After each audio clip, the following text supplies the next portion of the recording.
1, 2. Hi, this is Alan Wundy, Premier in the Western Cape, and I'm coming to you today with a couple of frequently asked questions that we receive through our website and through our other platforms. I think specifically the first one is around health and the testing. And when I start with health and testing, I first want to just say thank you so very much to all of the health professionals, our doctors, our nurses, our staff in our hospitals that are out there really working day and night while we deal with this COVID-19 virus, as well as those that are out on the field, the testing, and that's where the questions come in. It's about testing and what is it like to be tested. And yesterday I did a test myself, where they actually do put a swab up your nose and into the back of your throat. Probably the one up the nose was the one that was more uncomfortable for me.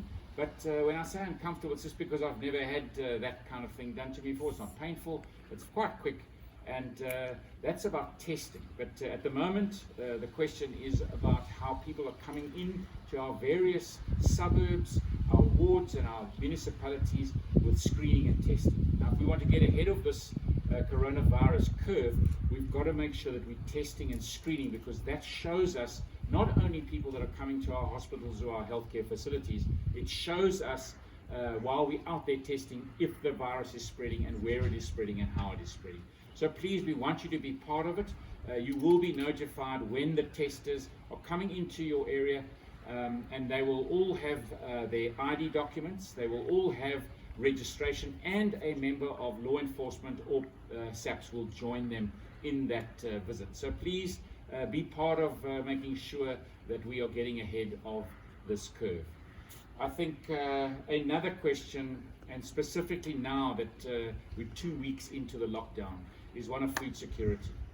And you would have seen as a government last weekend we procured, or what we did was we made another 53 million rand available for feeding.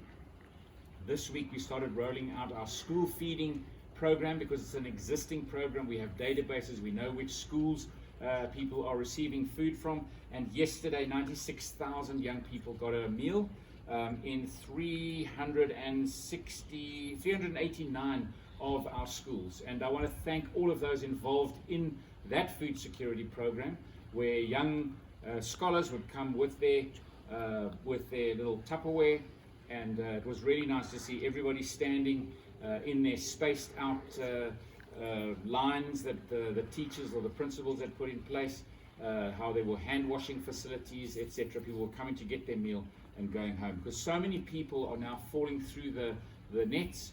Only 1.6 million people are on grants at the moment, and there are many people who are not receiving a weekly wage anymore or a salary anymore. And so then we start to find food security is a big issue. Our social development department ramping up from 10 to 20,000 this week on different meals. We've got 50,000 food parcels going out. This is a food parcel for a family of 4, so that's another 100,000 meals. That's a food parcel for 1 month's worth of groceries.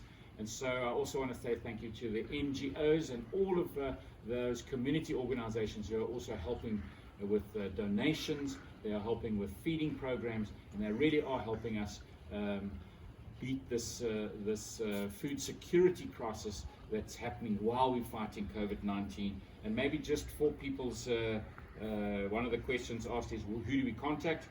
So you can go to service@westerncape.gov.za, that's a website.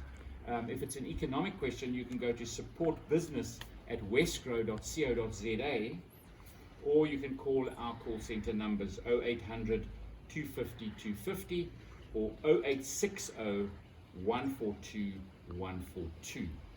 And then perhaps my last message is just to continue with our lockdown protocols. Remember, we all must stay at home. You only leave home if you're going to get some foodstuffs, if you're going to get medical supplies or going to see a medical facility, or if you're going to fetch your grant or going to the bank. Otherwise, please, you must stay at home. We need to adhere to these regulations. If we don't, it is going to spread, and we are protecting the most vulnerable in our society. And remember, wherever you go, wash your hands, cough into your elbow or into a tissue, keep your spacing, your 1.5 meter spacing at all times. And if you're able to make a mask and wear one when you go out to the shops, when you go out to that spaza shop to go and fetch that loaf of bread that you need, please make sure that you put your mask on, because it also helps us flatten the curve and stop